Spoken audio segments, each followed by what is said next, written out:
on Sunday. IEBC rules out voter registration after Tuesday.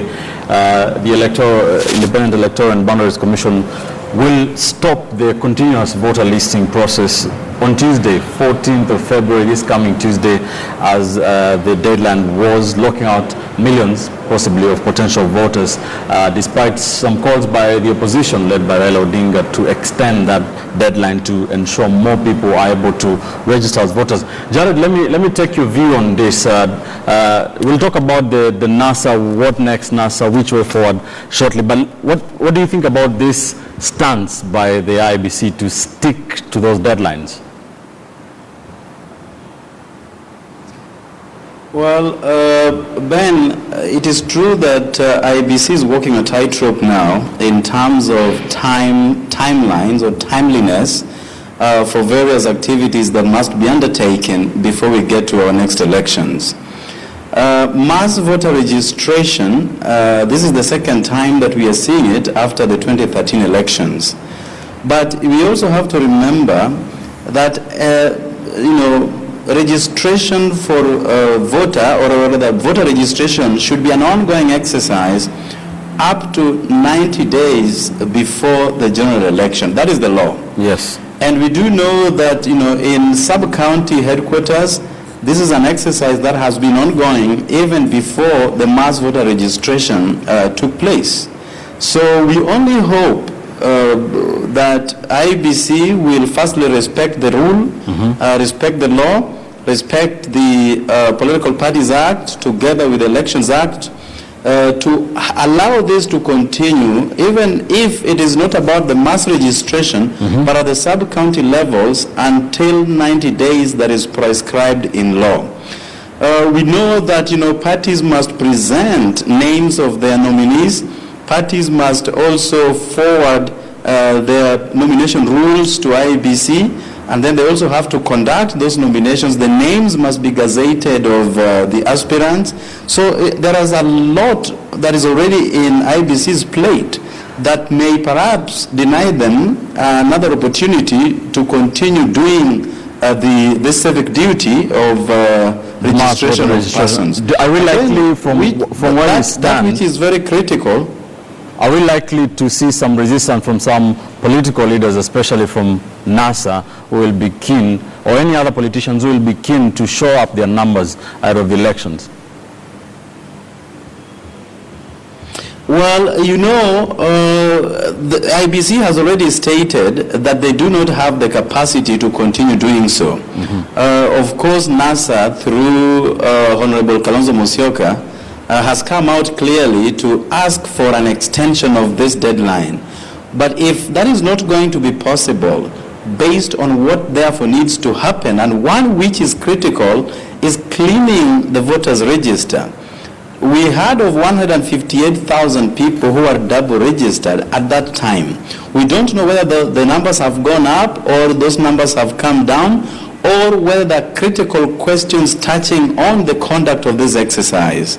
So I think it is incumbent upon IEBC to put its house in order, even if that extension will not be there, but let them allow people to register at the constituency level until 90 days before the exercise is over. I mean, 90 days towards the next general election, Ben. Thanks, Jared. Do you think this should be extended, the deadline? Yeah, I think it should, because when you look at the circumstances we are facing today, there is a drought all over, and especially from the pastoralist areas. People's priority right now is to get food on the table. It's not about registration. And I saw a number of MPs led by Kenan in Mombasa pleading with the IEBC to give them that extension. And I think they should listen to Ananchi's interest and do the extension. But do they have the capacity? Of course they have the capacity. I mean, IEBC has got immense resources, and they should be able to engage in multitasking. They should be able to do so many things. While they may not have the capacity to engage in the massive voter registration as they're doing it today, but there should be room at the constituency offices so that if anybody wants to go and register, if you for some reason you're not able to register or transfer your votes, there should be that room to 90 days before the election. All right. I think for the clarity of our viewers, I think the continuous registration will continue at the constituency levels. What ends is a mass voter listing that was, according to the IEBC timelines, set for the 1 month between January 14th, 16th and February 14th. Brian, what's your take on this? Yeah, I think as you've said, voter registration will continue up to May 10th of next month, the continuous voter registration. But as you can see, IEBC has a mandate to deliver the next elections. And part of the mandate is to have a register 60 days to election, a register that is gazetted. And before that 60 days, IEBC must make sure the citizen have inspected the register, check for the duplicates, and clean up the register before then. So IEBC is working on a tightrope based on the timelines that the same people who are asking for extension are the same people who passed that law then. So I think IEBC hands are tied on mass voter registration, but the ongoing will continue until May 9th. Dr. Of course, politicians who are asking for an extension were coming from the school of thought that obviously they need more numbers. They need numbers, they have an opportunity to show up their numbers, and the mass voter listing process gives them that possibility. The normal continuous mass voter listing will not give them those numbers. But then again, IEBC has its program. It has actually been running behind schedule because of a few disruptions here and there. What do you think they should do?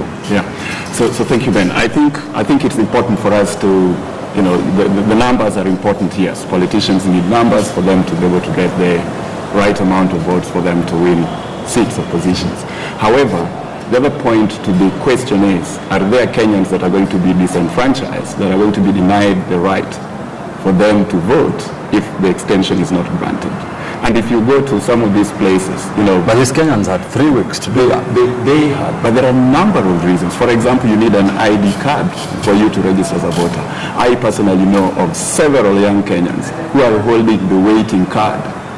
The slip, they have the waiting slip. Their ID cards are not ready yet, several months when they applied.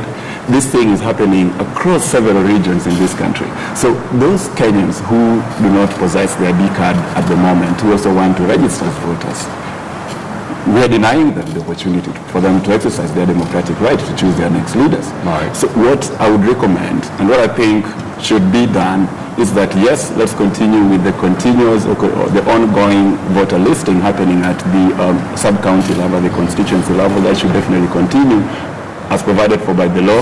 But also, let's have a dialogue between IEBC and the political players, and let's see the facts. Let IEBC work with the facts as presented. Let us not try to twist IEBC, not based on facts, but when the facts suggest that a good number of Kenyans are going to be denied the opportunity to choose their leaders in 2017, then we should work out a mechanism that accommodates that population of people as well.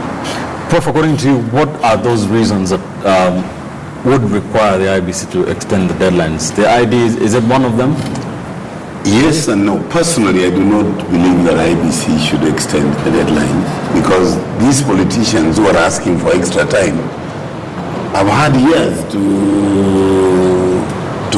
prepare their people to turn out in large numbers when there is mass registration.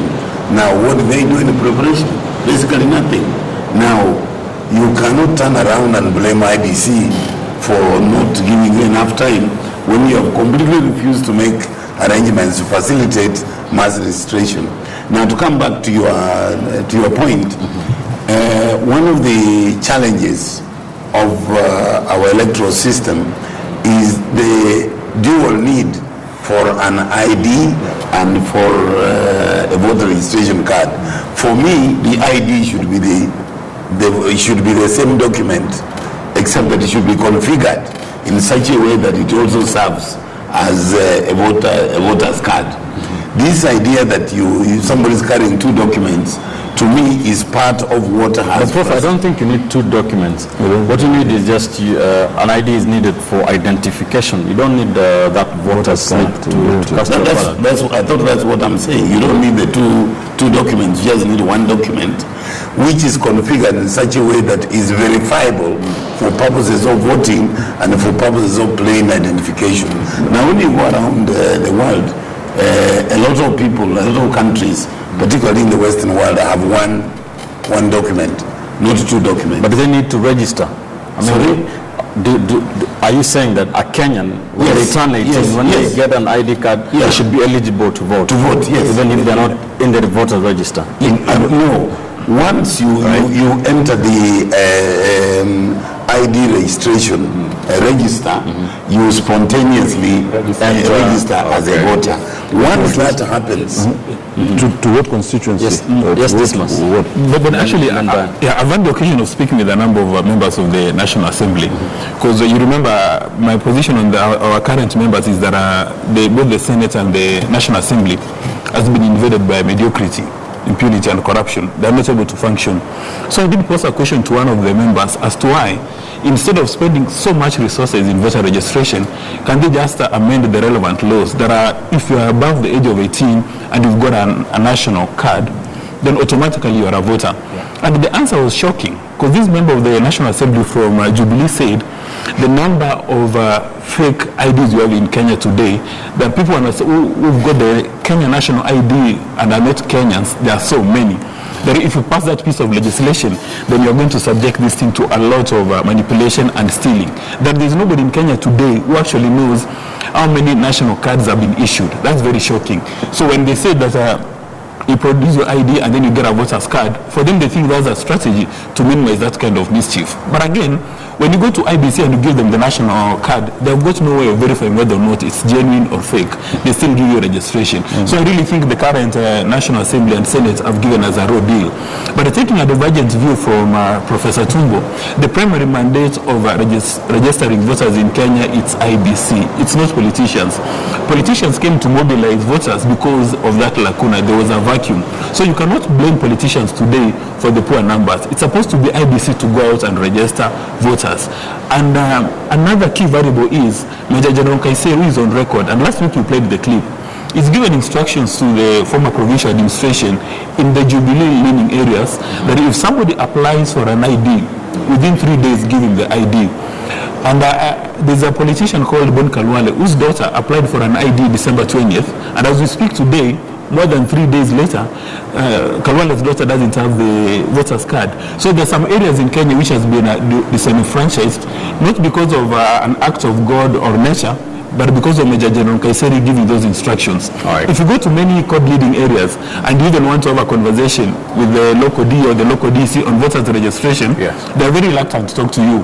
But if you go to Central Province, they will roll out a red carpet for you. So those are issues that which I think must be addressed as a matter of urgency. have the final say on this. I think this must live in a world of its own, because as we speak, IEBC, the banks, they have a PRS data. They can confirm if the ID is genuine or not. That's why they're saying after mass voter registration, they'll go run their data against the APRS data to weed out those that have IDs that are not genuine. What maybe is implying is that people have, non-citizens have IDs. They're not citizen, but the ID is genuine. No, there's a difference. You can have genuine documents, but you're not a citizen of the republic. So this man should not mix these things. And on the issue of Kaiseri, I think the president was very clear and was directing his officers countrywide to issue those IDs. And we know in some areas I've seen the two political divide. One is holding mega rallies, one is urging people to take a voter's card. So there's a difference in how this... So it was an order for the whole country. Was it a mistake to issue it in a Jubilee